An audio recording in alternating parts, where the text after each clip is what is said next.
В разгаре туристический сезон. Большинство людей, планирующих свой летний отдых, уже определились, где проведут отпуск. От чего зависел их выбор, какие направления этого лета наиболее востребованы у туристов и по какой причине. Об этом пообщаемся с Мардасол Чачхали, директором одной из компаний, туроператоров, которые работают в направлении Абхазии. Здравствуйте, Мардасол. Здравствуйте. Итак, исходя из чего этим летом люди делали свой выбор и на чем они чаще всего останавливались? Ну, в этом году, в свете последних событий, которые происходят в мире, конечно, выбор в первую очередь был на дешевизну. Потому что у людей все европейские направления, они практически закрыты для обычных граждан. Если кто-то и имеет такую возможность поставить визы в Европу, то очень дорогие перелеты. Поэтому весь взор у нас был направлен на внутренний туризм. И также в Турцию. Турция и Египет. Египет это более зимний курорт, в данное время это Краснодарский край. А если России. Говорить соотношение, да, кто куда, Турция? Я как раз вчера эти цифры узнал, что в этом году процентов 40 россиян посетило и посещает российские курорты. Из них, другая часть, это 23%, насколько я точно помню, это Абхазия на втором месте. Далее уже идет Крым и Турция. Это уже второй год после начала СВО, скажем так, этих условий, которые сформировались. Что изменилось, если сравнивать с 2022 годом и 2023 год? Если сопоставить. Изменилось в плане... что выбирают люди? Люди, опять же, выбирают... Если брать Абхазию конкретно, то люди стали выбирать более дорогой, более качественный отдых. То есть спрос на дешевый отдых, домики без удобств, спрос очень низкий. То есть люди хотят покупать качественный продукт. И даже как пример могу привести несколько дорогих гостиниц, которые в Абхазии находятся. У них глубина продаж очень большая. То есть в марте месяце 80% на сезон уже распродано. То есть люди хотят именно качественный, дорогой отдых. Кстати, один из спикеров нашей студии здесь говорил, что в этом году сильно сократился приезд, скажем так, именно такой средней прослойки. То есть выбирают не те, которые самый дешевый отдых выбирают, и не те, которые выбирают самый дорогой, а именно какой-то средний сегмент, что он сократился. Вы согласны с этим? Пока нету такой статистики, поэтому затрудняюсь сказать. Но так чисто визуально то, что я вижу, скорее всего, что именно так оно и есть. Можно ли сказать, что это особенность этого года? В туризме вообще что-то говорить точно очень сложно, потому что очень такой бизнес чувствительный на любое, то есть на погоду, на политические какие-то моменты. Поэтому затрудняюсь сейчас как-то конкретно ответить на этот вопрос. Кто выбирает Абхазию, скажем так, да? Как изменился состав прибывающих сюда? В Абхазию стал выбирать такой хороший турист, который уже побывал во многих странах Европы, и ему есть с чем сравнить. Я хочу сказать, что Абхазия совершенно не уступает многим европейским странам, даже в которые я езжу. Например, если сравнивать с Португалией, с Испанией, с Болгарией, то не сильно уступает. С Турцией, да. Турция впереди планеты всей, потому что у них очень на высоком уровне сервис и этот баланс сервис-качество и цена-качество. Вы сказали Испания, Португалия и Абхазия. Что именно похоже, что разнится и в какой степени? Что похоже? Например, если сравнивать с Болгарией. Плохая инфраструктура. Ну, в Абхазии Наши, да. лучше, я хочу сказать. Серьезно? Да. Лучшие Странно. дороги в Абхазии, я могу сказать. При том, что я вот сейчас тоже еду через неделю туда. Это как бы дорогой достаточно курорт. Но хочу сказать, что по инфраструктуре, по сервису, по дорогам, по общепиту Абхазия прям так впереди, хорошо впереди, уверенно. Уничижать наш курорт я бы не стал. То есть все не так страшно, не как так, иногда. То есть, я говорю, если сравнивать, например, с Краснодарским краем России и Турцией, то, конечно, да, Абхазия отстает. Вот. Но если сравнивать с другими странами, то... Угу. Ну, давайте рассуждаем по поводу того, где наши тонкие места, да, скажем так, слабые места, Да. И можно ли как-то улучшить? Ну, в первую очередь, дороги. Это главное. Вот, ну, хотя трассы, в принципе, достаточно в приличном состоянии. И вот заброшенные здания, они, конечно, очень впечатление общее портят особенно для тех туристов, которые однодневки заезжают из Сочи. Это очень как бы мешает для восприятия. То есть это не таких больших денег стоит какими-нибудь красивыми сетками даже эти разрушенные здания прикрывать, это уже как бы меняет впечатление абсолютно о стране. Мы, наверное, пригляделись, даже не замечаем, да. Вот есть такие. Они даже не потому, что разрушены после войны, а есть очень многие, которые, допустим, ну просто неухоженные, либо они недостроенные такие. То есть хочется немножко больше лоска. Ваша компания «Аквабазар» находится достаточно давно на туристическом рынке. Недостаточно, а дольше всех. Мы 30 лет, мы первые. Отлично. Что вы можете сказать по поводу того, кто вернулся отсюда, какие обычно отзывы, если сравнивать, допустим, с первыми годами, если вы говорите 30 лет, да, практически, да, послевоенных, и сейчас? Ну, отзывы от туристов обычно какие? В принципе, хорошие. Людей очень подкупает душевность. Чаще всего природа, конечно, безусловно. Такой природы, ну, мало где есть. И она здесь, чем интересна, она в нетронутом виде. То есть есть места, куда можно дикарем попасть. То есть там нету каких-то таких... В этом тоже своя изюминка. Каких-то маршрутов таких, вот, например, как Гекский водопад. Там дорога, конечно, очень ужасная, но в этом ее и прелесть. То есть она не становится общедоступной, и природа не так страдает от этого.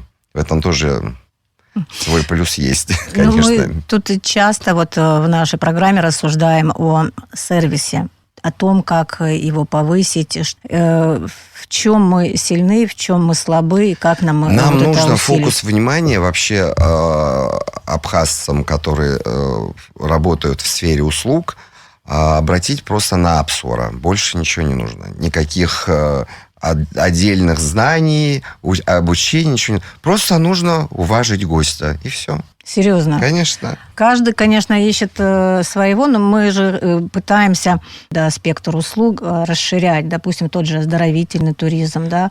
Не знаю, много видов туризма. Оздоровительный туризм у нас, в принципе, водный, работает прочий, там, туризм. Очень, в принципе, неплохо. Вот особенно в Гагринском районе. Там вот открыли недавно... Вообще народ информирован об этом? Конечно, конечно. Очень многие люди туда едут, конкретно пользоваться вот Гагринской водолечебницей. Этой водой, потому что она чем интересна, она очень мягкая. Допустим, если сравнивать с сочинской, то есть ее можно каждый день принимать, эти ванны. Вот, и спектр тоже очень большой. Там и опорно-двигательный аппарат, и гинекология, и кожные заболевания всякие. Поэтому эту воду, в принципе, кто в теме, кто ездит в санатории, кто ездит лечиться в России, они знают. И они целенаправленно едут лечиться, вот именно пользоваться. Потому что вот когда она была закрыта несколько лет, там 3 года, люди прям звонили, спрашивали, когда откроется, потому что мы хотим вот именно туда попасть. Когда говорят об оздоровительном туризме, говорят, что это один из способов обеспечения круглогодичного туризма. Да. То есть, чтобы человек мог приехать в любое время года, остановиться здесь, подлечить здоровье, отдохнуть, и прочее. Как еще можно развивать круглогодичный туризм здесь у нас в Абхазии, тем более, что вот, у многих эта сфера, как бы источник дохода единственный. Нет, в Абхазии есть все ресурсы для круглогодичного отдыха. Например, абсолютно. Вот что может... Есть экскурсионка, опять же, есть лечение. Единственное, что если еще была бы круглогодичная развлекательная какая-то программа в плане того, каких-то концертов, каких-то выступлений, событийных каких-то, да.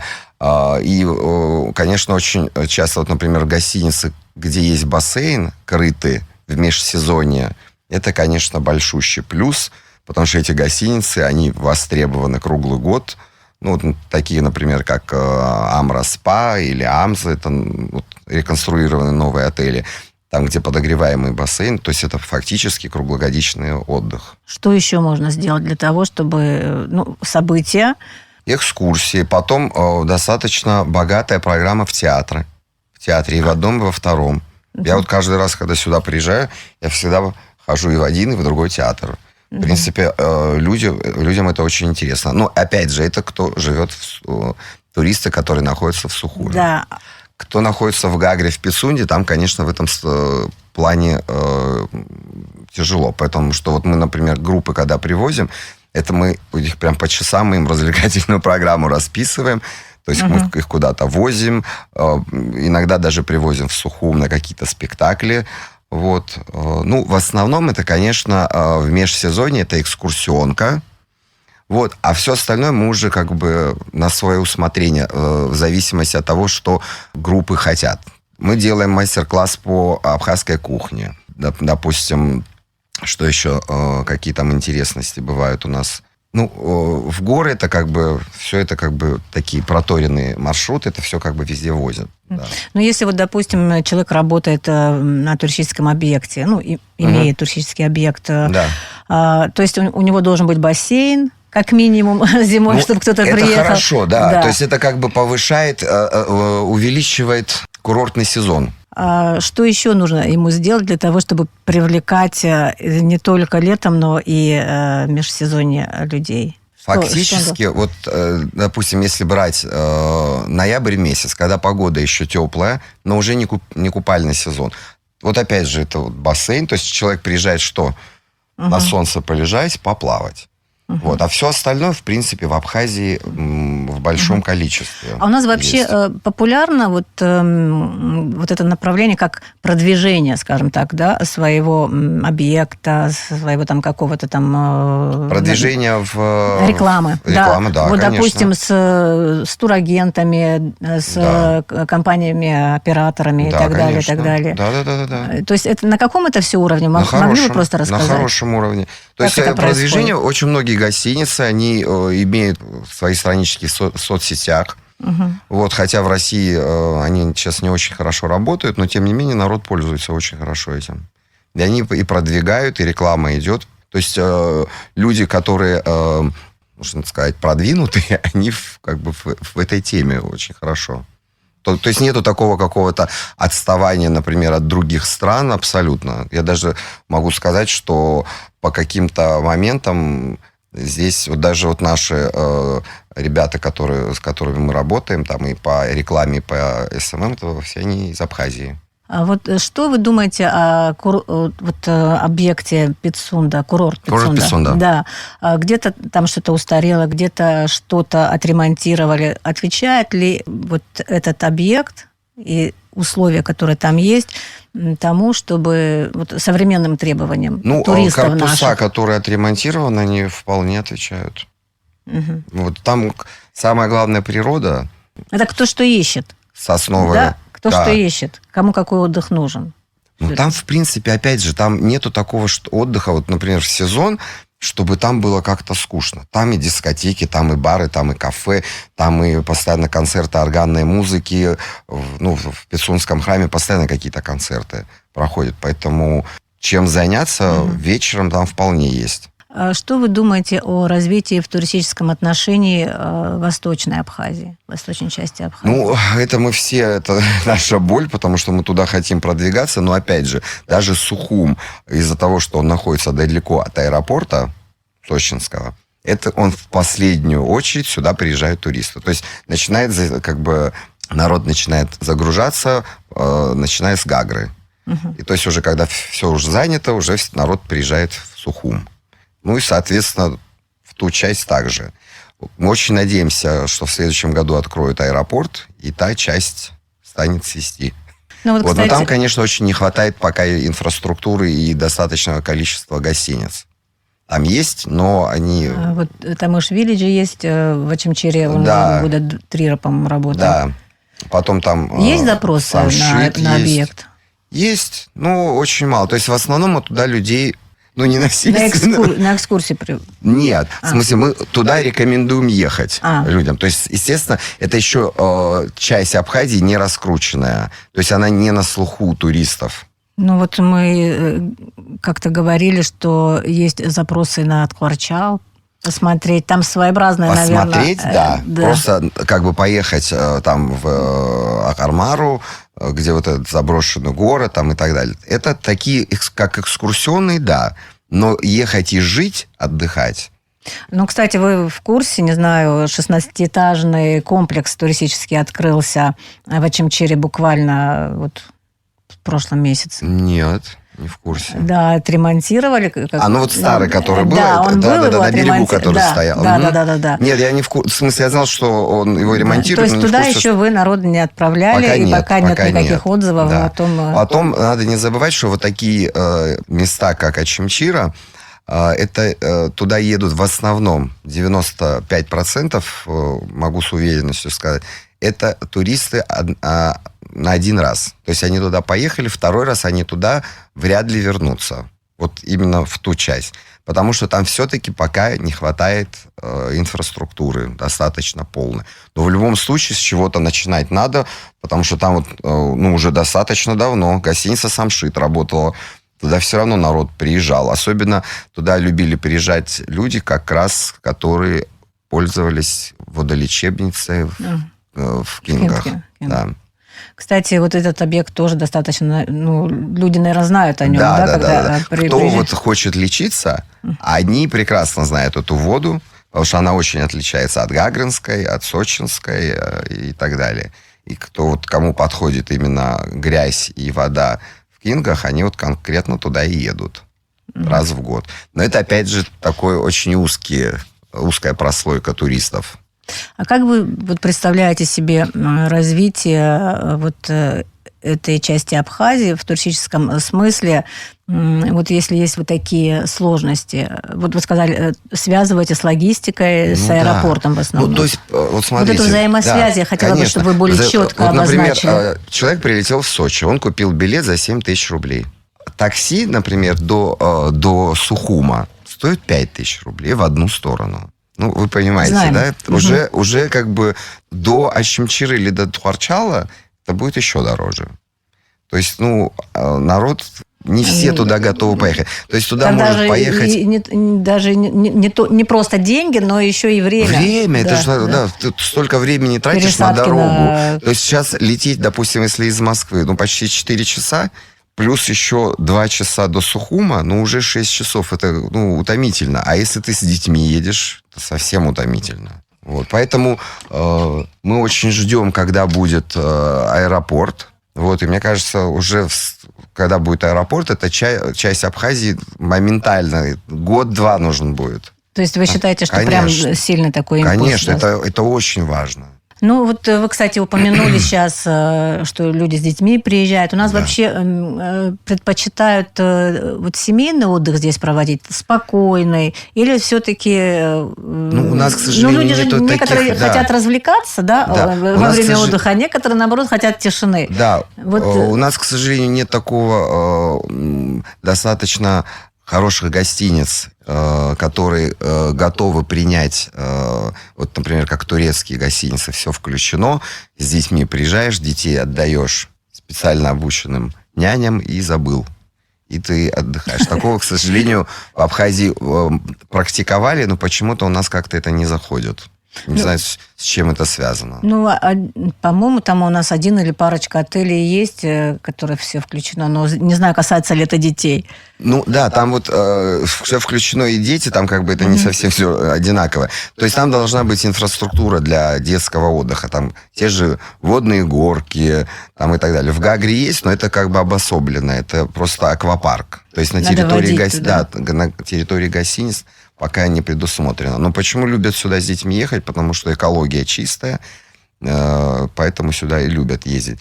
Тишину, особенно москвичи, там Москва, Екатеринбург, Санкт-Петербург, люди, которые в больших мегаполисах живут, они, безусловно, выбирают Абхазию, потому что здесь есть такие нетронутые места, где можно вот релакснуть абсолютно в тишине.